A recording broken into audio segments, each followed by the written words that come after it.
Hello, and welcome back to the Scale Modelling Cafe. My name is Jamie, and welcome to another chat video, of which you won't be surprised to hear is all about Eduard, because you've read the title. And Eduard are my favourite manufacturer, and hopefully by the end of this video, you'll understand why.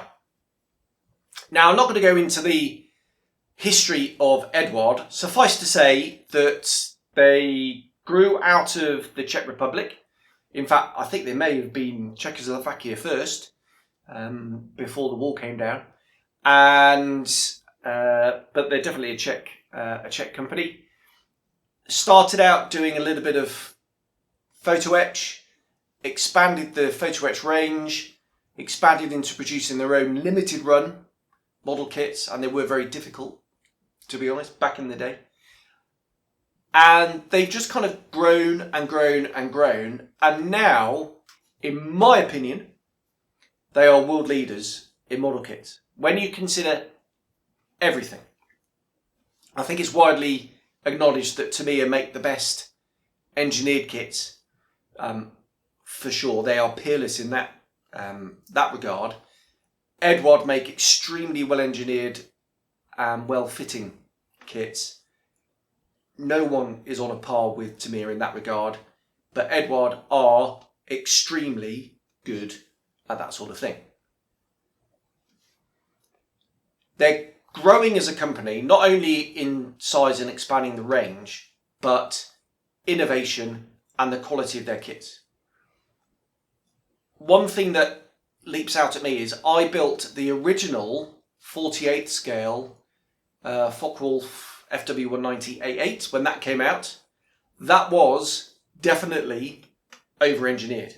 It was stunning for its time. There were a few little accuracy things. For example, the tail fin was too fat, that kind of thing. But at the time, it was a bit of a game changer.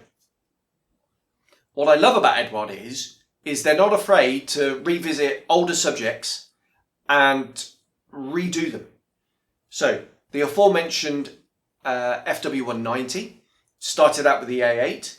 They now do pretty much all of the variants, from A2, A3, A4, 5, 6, 7, 8, 9, and the Fs, 2 and 8. Even the D9, although I wouldn't be surprised if they do the same with the D9 and end up retooling that up to modern standard. That would be very nice. So they're not afraid to do that. They're also not afraid to admit their mistakes, brackets eventually, and retool stuff. So a little bit controversial, I know, but when the 32nd scale 109E came out, they produced the E3 first. Stunning kit, beautiful. And then the E4 came out and they got the canopy wrong. It was pointed out to them, it was all over the forums, but they doubled down and said, no, we are correct. They then had to turn around and say, actually, no, we are not correct. But to their credit, A, they admitted it, and then B, they retooled it, which was fantastic. Likewise with the 48th scale 109 G6, when that came out. Stunning thing, rivets all over the airframe, beautifully done, but the wingspan was wrong, some of the other dimensions were wrong. And again, they kind of doubled down a bit, but it did become obvious that actually, yes, they were wrong. And again, to their credit, eventually they admitted it and then they retooled it, actually at great cost. But it did give them the opportunity to tweak the design a little bit. So as modelers, yes, frustrating because we then had to wait some time for the new model to be released. But when it did, it was way better than the previous one, not only for accuracy reasons, but actually the parts breakdown engineering and detail and that kind of thing. So bravo to Eduard for doing that. I have to say, it is quite rare that they get things spectacularly wrong like that. But as I said, it's fantastic that they do admit to it and then they fix it, which is brilliant. So they are renowned for their aftermarket products. Obviously started out in photo etch, that's where they began, and they are very much definitely market leaders in that. Now I'm purely talking about aviation. They do ships and armour and things like that as well, but primarily they're renowned for their aircraft kits, and I'm an aircraft modeller pretty much exclusively now. I will be doing some armour though, and some ships at some point. So pretty much any kit you can think of, any mainstream kit, certainly they do a whole load of photo etch for. They also do a whole load of resin stuff in their brassing range, which is fantastic. Their stuff is just beautifully cast, beautifully detailed. It generally fits really, really well. Obviously the brassing stuff for their own kits just drops into place. And you can see in their kits that they're designing the kit for their aftermarket stuff alongside it. So you will see cutouts where, you know, if you're going to do the engine, for example, they make it easier for you. So, you know, bravo for that as well. Maybe some of the more casual modelers that are watching this, or the newer modelers, maybe I'll just spend a minute or two just talking about the range of actual kits. So what you can see here is a Profi pack. I'll talk about that in a minute, because at the top of the pile is the Royal class. Royal class, normally you get 2 kits in there, sometimes 3, for example, on their 72nd scale BF110s. But normally 2 kits in there. You get 2 sets of photo etch, 2 masking sets, normally a ginormous decal sheet with loads of options on there, a really nice instruction booklet with all those schemes and profiles in. It just kind of blows you away really. And also normally some little extras, maybe a little bit of resin, and in the past they've done things like beer glasses, and even for the Focke-Wulf 190, a little actual piece of actual aeroplane. So they're really, really cool. But I haven't seen a Royal class release for a very long time. I think the last one must have been the P-51 Mustang, and I've actually got that. So it would be nice to see some of those coming back, actually. Below that, you have the limited edition. And I'm not talking about the limited edition where they will box somebody else's kits, maybe add their own sprue, maybe add a little bit of resin, certainly photo etch and canopy masks, and sometimes maybe a book or a book zine with it as well, something like that. They tend to more to do that towards their sort of home market, the Czech subject. The Mi-24 Hind would be an example of that. So that's your limited edition, and if you look at my back catalogue here on the channel, you'll see the S199 Mezek. I built both of the kits in the limited edition. They tend to be the first release as well. Next comes the Profi pack. In the Profi pack, you obviously get the plastic for 1 kit, you get a small photo etch set, a masking set for the canopy and sometimes the wheels as well, and maybe sort of 4, 5, 6 different marking schemes to dress up your kit. It's kind of the go-to really for many modelers.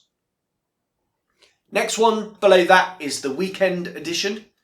Now, I have seen some nicky-nacky-noo on forums and Facebook and things like that, where people are moaning that I bought a weekend kit and I couldn't finish it in a weekend. Crikey. Where to start with that? Let's just say the title weekend kit is not false advertising. They are not necessarily to be designed to be built in a weekend. It's just a marketing thing. They had to call it something. It just is an indication that they are more basic, simple products. So in there, you'll get the set of plastic sprues and markings these days for 2 or 3 different options. essentially, it's what every other manufacturer releases, frankly. And then below that is this sort of thing. This is an Overtrees kit. All you get in the Overtrees is a set of plastic sprues. Excuse me, it's my dinner. A set of plastic sprues. That's it. Not even a set of instructions. The idea behind these is you've gone out and bought your limited edition that has got 687 different marking options on it. You bought the kit. You've built the couple of models that are in there. You want to build some more. Use up some of those decal schemes. Go out and buy a set of plastic sprues. You've already got the instructions from your limited edition kit. So go ahead and do that. Or even your Profi pack, which has got 4, 5, half a dozen schemes in there. These are now my go-to for various reasons.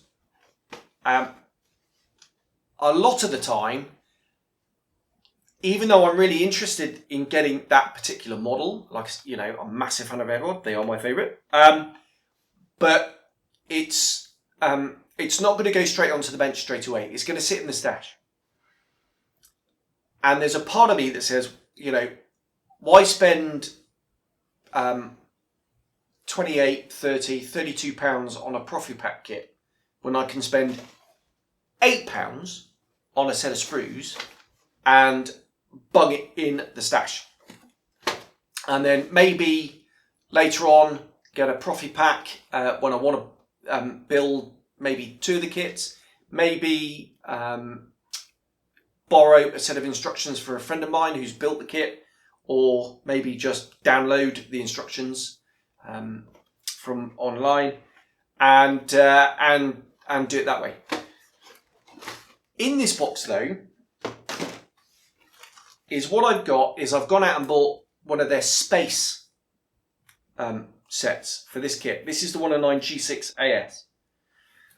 In their space sets, you get a set of 3D printed decals for the instrument panel and the instrument consoles and things like that, and a small photo etch fret with some of the more important bits and pieces on, such as seat harnesses, rudder pedals, other little bits and pieces, in this one, the DF loop, the moraine mast, that kind of thing.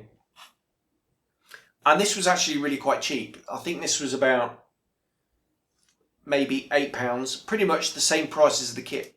So for the price of a weekend kit, I've got the cockpit sorted and I've got my plastic sorted.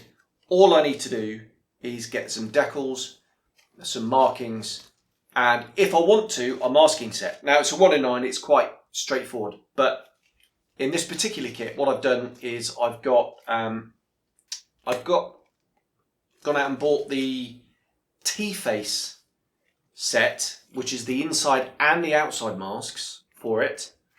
And I've also got a set of Montex masks, and I've also got a set of stencils that I had in the stash. So for less than a price of a Profi pack, I've got everything that I need. And in fact, in this box, I've got out and bought some brass-in exhaust things as well. So I'm absolutely sorted.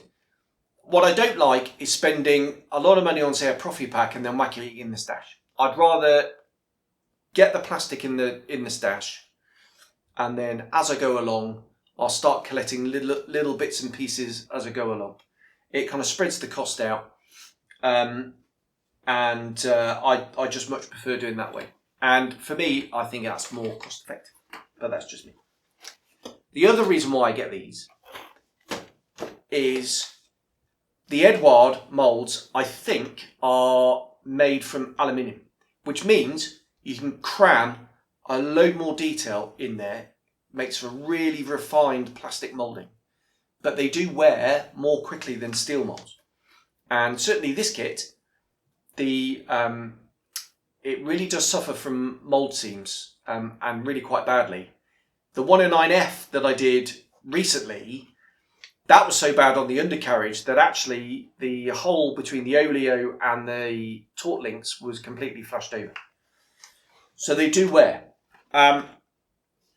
That's why I tend to buy, a cheap set of Overtrees, whack it in the stash straight away. I've done that with the Zero. I haven't yet done it with the Wildcat, which has just been released, because that's the Dash 3 version. I'm going to wait for the Dash 4 version, and I'm also going to get the FM2. They're going to be these white boxes, the Overtrees. They'll get whacked into the stash, and I'll slowly start collecting the aftermarket bits and pieces as I go along. One thing also I wanted to touch on were Eduard decals. Clearly, not a problem with these, but not so long ago, a few years ago, they started producing their own decals. They used to outsource to Cartograph, as many manufacturers do. Then they started in-house printing, and they caused a bit of a furore.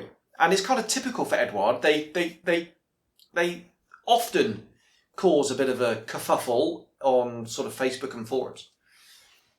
And these decals were had a big advantage in that the clear decal film was printed over the top, not underneath, which meant you could peel it off afterwards. Fantastic. But some of the printing was, shall we say, less good. I'm really pleased that they seem to be getting better and better.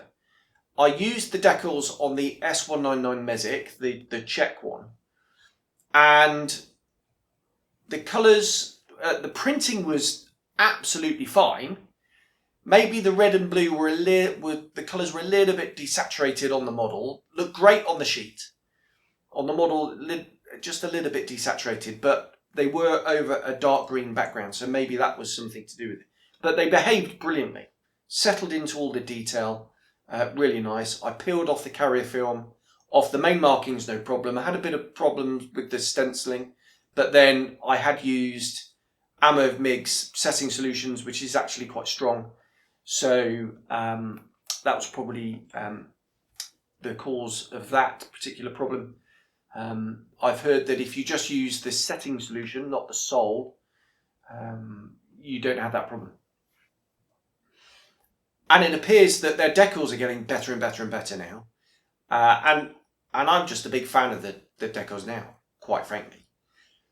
But people have their own opinion on that.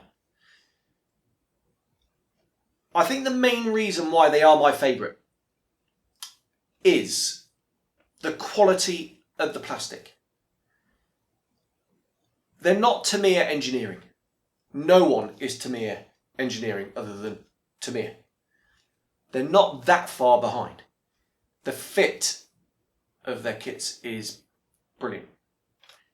They are getting more and more innovative with their moulding. So, for example, the S199 Mesic, the way that the undercarriage mounts is brilliant. It's really positive. It's really sturdy. It sets the angle. It just nails it. So it's a bit of a weak point on 109 kits, because obviously it's a very thin wing, and it's a little bit fragile, and it's a bit of a jaunty angle forward rake and splay. But they came up with an awesome solution to solve that, which is fantastic. The detail on the inside is amazing. The detail on the outside is even more amazing. The panel lines are beautifully fine, beautifully crisp. But for me, where they score above everybody else is the riveting. On the 48th kits, it's absolutely brilliant. On the 72nd kits, it blows you away.